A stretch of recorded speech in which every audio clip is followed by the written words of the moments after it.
और मैं देख रहा हूं कि पहले कुछ राज्यों के पर्व ज्यादातर वहीं तक सीमित रहते थे, लेकिन इलेक्ट्रॉनिक मीडिया की दुनिया का जैसे जैसे प्रभाव बढ़ा है, उसका एक बात नजर आ रही है। जैसे नवरात्रि तो मैं देख रहा हूं वो ग्लोबल हो गई है, दुर्गा पूजा तो ग्लोबल हो गई है, इवन काइट फ्लाइंग तो एक अच्छा संकेत है। छठ पूजा भी मैं देख रहा हूं कि हिंदुस्तान के हर कोने में उसका महात्मा है।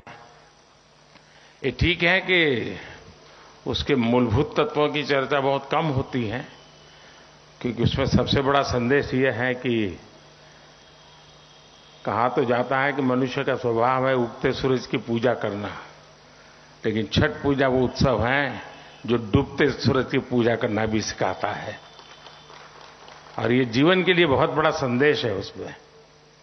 तो इन सभी त्योहारों की मेरी तरफ से आप सबको बहुत बहुत शुभकामनाएं हैं। बहुत कठिन समय से दुनिया गुजरी।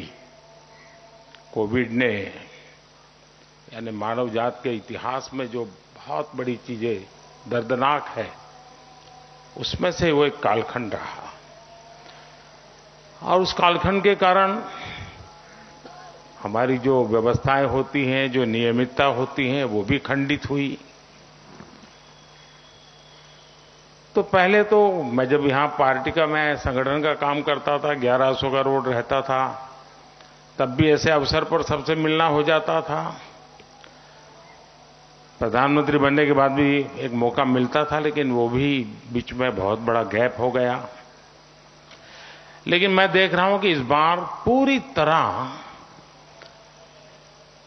वो जो दबाव था कोविड का, पूरी तरह मुक्ति का आनंद इस बार उत्सवों में नजर आया है। सब दूर उत्सव उसी प्रकार से मनाए गए हैं, लेकिन उस कालखंड में हमने कुछ साथियों को भी खोया। मैं व्यक्तिगत रूप से जिन पत्रकार मित्रों को जानता था उनको खोया, कुछ उनके परिवारजनों को खोया, ये भी मेरे पास जानकारी मिली। और जब मैं इन दिनों एक बात मैं जानता नहीं कि आज ऐसा विषय कहना चाहिए कि नहीं कहना चाहिए, लेकिन एक मैं अनुभव कर रहा हूं कि पिछले दिनों छोटी आयु के कुछ पत्रकारों को हमने खोया है। वैसे तो हम लोग दुनिया को पढ़ाते हैं, हम पढ़े लिखे हैं तभी तो पढ़ाते हैं, लेकिन 40 के बाद कम से कम एक रेगुलर मेडिकल चेकअप होना चाहिए। और जैसे हम लोगों की पब्लिक लाइफ है, तो आपकी भी उतनी ही गति से पब्लिक लाइफ तनावपूर्ण और आपाधापी की रहती है।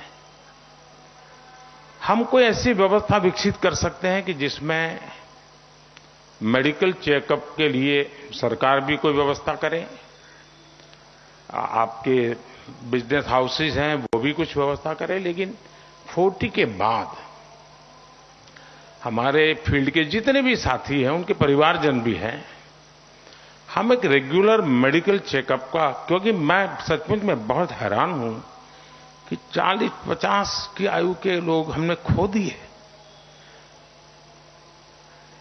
और ये बड़ा ही दर्दनाक था जी। और ये कोविड वाले नहीं, इसके सिवाय भी हमने खोए। तो ये मन को, और जब जिसको जानते हैं, सालों से जानते हैं, कभी मिले नहीं लेकिन देखते हैं, उनकी बातों को सुनते हैं, कभी पढ़ते हैं, तो एक लगाव तो होता ही है, आत्मीय संबंध होता है। और उनका जाना एक जरा मन को पीड़ा देता है। मैं चाहूंगा कि हमारी मीडिया टीम और आपके कुछ लोग मिलकर के इस पर हम कुछ अगर बना सकते हैं तो मुझे खुशी होगी। कोई व्यवस्था हम विकसित करें। साथियों, ये माहौल इन दिनों इतना विविधता भरा है, और मैंने देखा है कि दीपावली के पर्व में रसोई घर भी बहुत बिजी होता है, भांति भांति की चीजें बनती है। और मैं देख रहा हूं कि इस बार खबरों के रसोई जो है उसमें भी भरपूर मसाला है क्योंकि 5 राज्य तो आपके हाथ में है ही है। वर्ल्ड कप भी है और आप में से कुछ लोगों को संकट की घड़ी में भी जाना पड़ा है, रिपोर्टिंग के लिए युद्ध भूमि में जाना पड़ा है। तो मसाला भरपूर है जी, लेकिन उस सोशल मीडिया भी एक नया मसालेदार आपको परोसता रहता है, तो उसके कारण आपके जो रिपोर्टर्स हैं उनके लिए मुसीबत बहुत बढ़ गई है। वरना गांव या दूर दरार जिलों में जो रिपोर्टर थे वही आपके लिए अल्टीमेट वर्ड था उनका, क्योंकि उनने जो भेजा तो आप मानते थे यार अपना आदमी है, सही बताया होगा। लेकिन उसी समय एक सोशल मीडिया में नजर पड़ता है उस डिस्ट्रिक्ट से खबर आई है, नहीं यार ये नहीं है वो है, तो फिर आप उसको कहते हैं यार तू क्या भेजता है, तो प्रेशर उसका बहुत बढ़ रहा है। और मैंने देखा है कि काफी मीडिया हाउस के लिए एफिशिएंसी इसलिए भी बढ़ रही है कि सोशल मीडिया की मदद से वो डिस्ट्रिक्ट लेवल की चीजों को वेरीफाई कर रहा है। एक बड़ा बदलाव नजर आ रहा है और मुझे पक्का विश्वास है कि ये बदलते हुए खास करके टेक्नोलॉजी की दुनिया है, उसका प्रभाव बहुत तेजी से हमारी सभी व्यवस्थाओं में पड़ेगा। 2-3 चीजें हैं जिस पर मैं आपकी मदद चाहता हूं और मैं आशा करता हूं कि, और मदद इसलिए चाहता हूं, मदद कोई किसी से इसलिए मांगता है कि जब पता है कि मदद मिलेगी। वो ऐसे ही सोने की जाल कोई पानी में नहीं डालता है, और मैं तो नहीं डालता हूं। और मेरा भरोसा इसलिए है कि स्वच्छता का अभियान जो है उसको जिस प्रकार से मीडिया ने उसको तवज्जो दी, चाहे वो प्रिंट हो चाहे वो इलेक्ट्रॉनिक मीडिया हो, एक प्रकार से उसको हर एक ने अपना काम माना और उसमें कभी पूर्ण विराम नहीं आने दिया। उसको उसमें नए रंग रंग भरते गए, उसमें लगातार उस व्यवस्था को, उस आंदोलन को, उस भावना को प्राणवान बनाया है। और इसके लिए मैं जब भी मौका मिलता है मैं मीडिया जगत का अभिनंदन करता हूं, धन्यवाद करता हूं। लेकिन उसमें मुसीबत ये हुई कि मेरी अपेक्षाएं बढ़ती गई। पहले तो अगर आप ये न करते तो मैं कहता ही नहीं यार इनको क्या कहें, लेकिन अब आप करते हैं तो कहने का मन करता है। 2 चीजें मुझे लगती हैं, एक आर्टिफिशियल इंटेलिजेंस के कारण और उसमें भी डीप फेक के कारण जो एक नया संकट आ रहा है, भारत का बहुत बड़ा वर्ग ऐसा है कि उसके पास वेरिफिकेशन के लिए या ऑथेंटिफाई करने के लिए कोई उसके पास पैरेलल व्यवस्था नहीं है। और बाय एंड लार्ज आजादी की लड़ाई से लेकर के भारत में जिस भी चीजें से मीडिया शब्द जुड़ता है उसकी एक इज्जत है। जैसे कोई भी व्यक्ति हो गेरुए हुए कपड़े हैं तो हमारे यहां एक स्वाभाविक उसके विरासत में इज्जत मिल जाती है उसको, वैसा मीडिया को भी है, एक विरासत का लाभ उसको मिलता है। और उसके कारण डीप फेक हो तो भी वो भरोसा कर लेता है यार ऐसे थोड़ा आया होगा, कुछ तो होगा। और ये बहुत बड़े संकट की तरफ जाएगा समाज में, और शायद वो असंतोष की आग भी बहुत तेजी से फैला सकता है समाज जीवन की व्यवस्थाओं को। और ये बहुत मुश्किल काम होता है जी, बहुत मुश्किल काम होता है। मान लीजिए कहीं कोई एक गलत चीज ने कुछ नई समस्या पैदा कर दी, अगर सरकार को वहां पहुंचना है तो डिस्टेंस भी तो मैटर करता है। अब आपको तो डिस्टेंस समय मैटर ही नहीं करता है, तुरंत पहुंच जाता है। अगर लोगों को एजुकेट कर सकते हैं हम हमारे कार्यक्रमों के द्वारा, कि आखिर है क्या, आर्टिफिशियल इंटेलिजेंस कैसे काम कर रहा है, डीप फेक क्या कर सकता है और कितना बड़ा संकट पैदा कर सकता है, और उसमें जो चाहे वो बना सकते हैं जी। मैंने अभी एक वीडियो देखा जिसमें मैं गरबे गा रहा हूं और मैं खुद भी देख रहा क्या बढ़िया बना है जबकि मैं स्कूल एज के बाद कभी मौका नहीं मिला मुझे। मैं स्कूल में बहुत अच्छा खेलता था, गरबे बहुत ही अच्छा खेलता था, लेकिन बाद में कभी मौका नहीं मिला। लेकिन अभी जैसे आज ही बनाया हुआ ऐसा वीडियो, ये आर्टिफिशियल इंटेलिजेंस की ताकत है कि उसने बना के रख दिया है और चल रहा है, और जो मुझे प्यार करते हैं वो भी इसको फॉरवर्ड कर रहे हैं मैं औरों का उदाहरण देना नहीं चाहता हूं, इसलिए मैंने दिया नहीं, मैंने अपना ही दिया। लेकिन एक चिंता का विषय है जी, हम आर्टिफिशियल इंटेलिजेंस, हम जैसी सोसाइटी जो विविधताओं से भरी है, जब पहले मूवी आते थे एक आध कहावत उस मूवी में आ जाए, आती थी चली जाती रही। आज एक आध कहावत आ जाए तो पूरी मूवी चलना बंद हो जाए, मुश्किल हो जाता है कि तुमने उस समाज का अपमान किया, वो किया, ढिकना किया। वो उसने अरबों खरबों करोड़ों रुपया कुछ भी खर्च किया, वो कोई पूछने वाला नहीं है, तुम जवाब दो तुमने क्या किया। ये हाल है। ऐसे में आप इस शास्त्र को तो समझाने से तो कोई लाभ बहुत ज्यादा नहीं है, लेकिन उसके प्रभाव क्या हो रहे हैं उदाहरणों के साथ, तो कोई भी, वैसे मुझे जब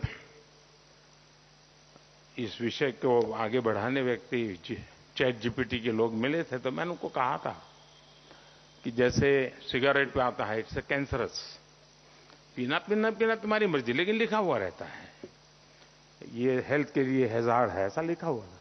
तो मैंने कहा तुम्हारा जो भी चैट जीपीटी का उपयोग करता है या कोई इस प्रकार से एआई का उपयोग करता है, तो वहां एक आना चाहिए, इट्स अ डीप फेक। फिर उसको देखें, आनंद करे, जो करना है करे, लेकिन उस पर आना चाहिए। ऐसा उन्होंने कहा साहब मुझे भी बड़ी चिंता है कि ये मैंने कर तो दिया लेकिन कैसे रुकेगा, तो एक बड़ा चिंता का विषय है। दूसरी मेरी एक अपेक्षा है जिसको मैं समझता हूं कि आप जरूर मदद कर सकते हैं। किसी भी समाज में, व्यक्ति में, राष्ट्र जीवन में कुछ पल आते हैं, कुछ कालखंड आता है जो हमें बहुत बड़ी ऊंचाई पर जाने के लिए एक जंप दे देता है। आज मैं जो वैश्विक परिस्थितियां देख रहा हूं, जिस जगह पे मैं हूं, तो मुझे कुछ ज्यादा गहराई में देखने का अवसर मिलता है। मैं समझता हूं शायद ऐसा काल हम लोगों के सामने हम देख पा रहे हैं। हमारा ये कालखंड उस भव्यता की तरफ जाने वाला कालखंड से जुड़ा हुआ है। विकसित भारत की बात ये शब्द नहीं है दोस्तों, ये जमीनी सच्चाई है,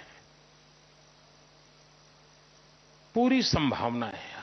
अब जैसे इस बार वोकल फॉर लोकल, आप सबने भी मेरी मदद की। ठीक है, अभी तो लोगों का दिमाग दिए तक रहता है, उनको लगता है वोकल फॉर लोकल मतलब दिया खरीदना। उसको ये मालूम नहीं कि मैं गणेश चतुर्थी में छोटी आंख वाले गणेश जी क्यों लेता हूं और कहां से लेता हूं। हमारे देश के गणेश जी तो छोटी आंख के हो ही नहीं सकते, लेकिन लेता है, पता नहीं उसको। अगर हम वोकल फॉर लोकल इस विषय को जितना बल दिया, और मैं इस छठ पूजा के साथ जोड़ करके हिसाब लगाऊं, तो इस एक वीक में 4.5 लाख करोड़ से ज्यादा का कारोबार हुआ है जी।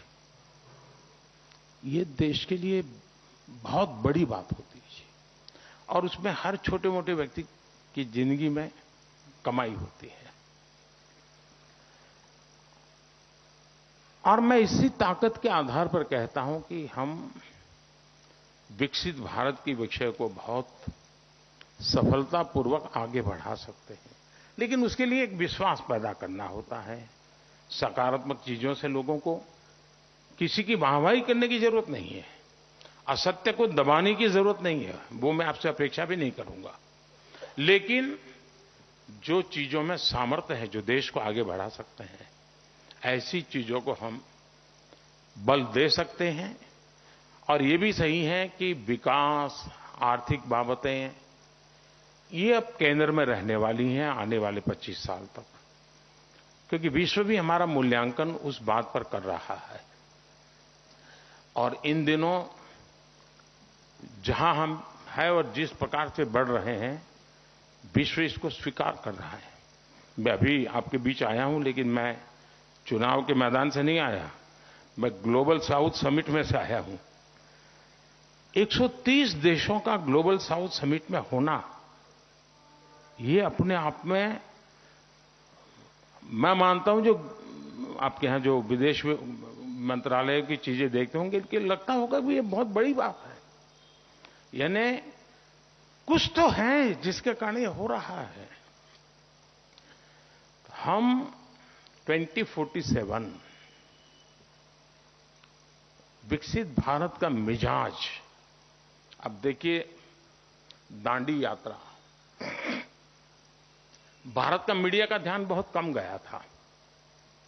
महात्मा गांधी जब दांडी, भारत में उस समय जो भी मीडिया पैदा हुआ था वो सिर्फ आजादी की लड़ाई के लिए पैदा हुआ था, वो अंग्रेजों के खिलाफ जंग के लिए तैयार हुआ था, लेकिन उसके बावजूद भी उसको दांडी यात्रा की ताकत नजर नहीं आई थी।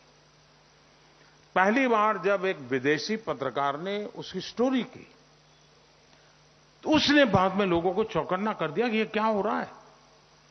वरना लगता यही था कि यार एक छोटे से रूट पर 250 लोग चल रहे हैं और एक चुटकी भर नमक उठा के होना क्या है। लेकिन उस पत्रकार ने लिखा था कि ये कोई बहुत बड़े रिवॉल्यूशन का ये मजबूती है इसमें।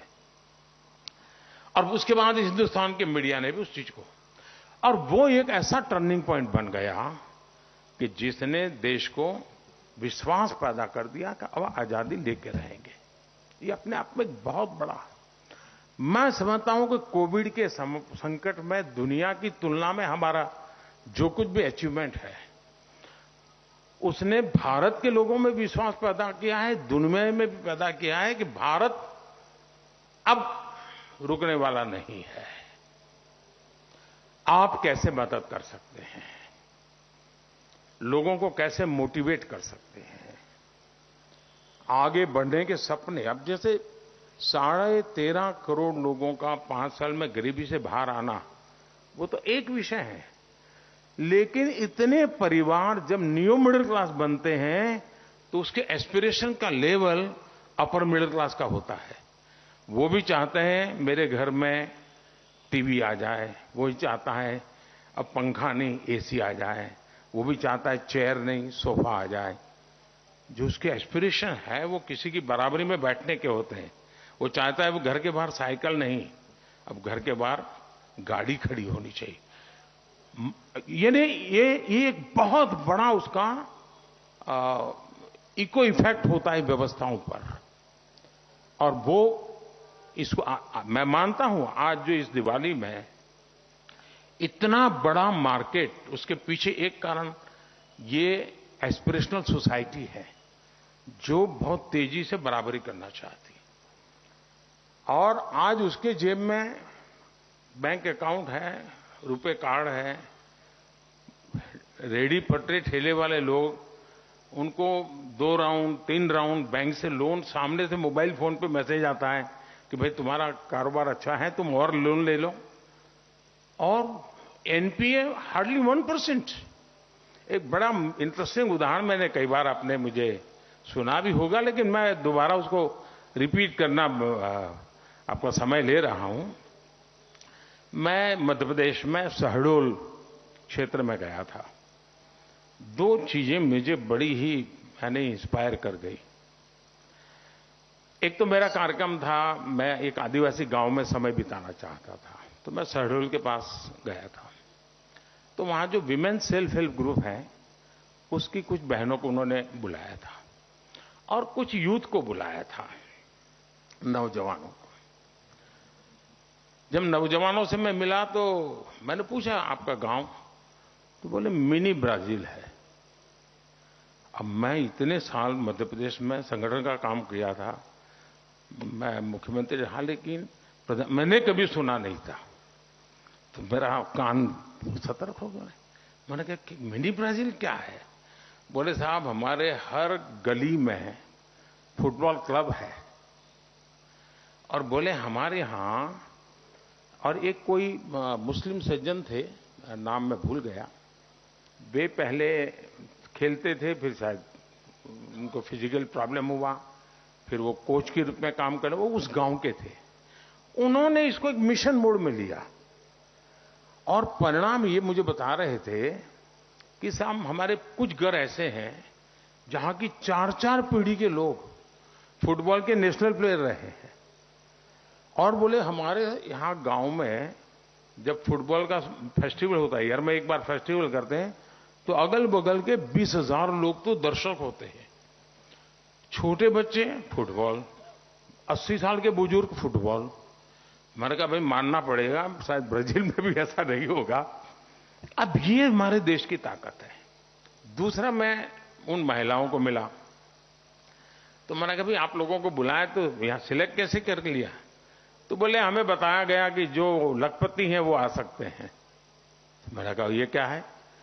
तो बोले हमारा जो विमेन सेल्फ हेल्प ग्रुप है, हम किसी में 11 बहनें हैं, किसी में 13 हैं, और हम सभी लोग साल में 1 लाख से ज्यादा कमाने वाली बहनें हैं।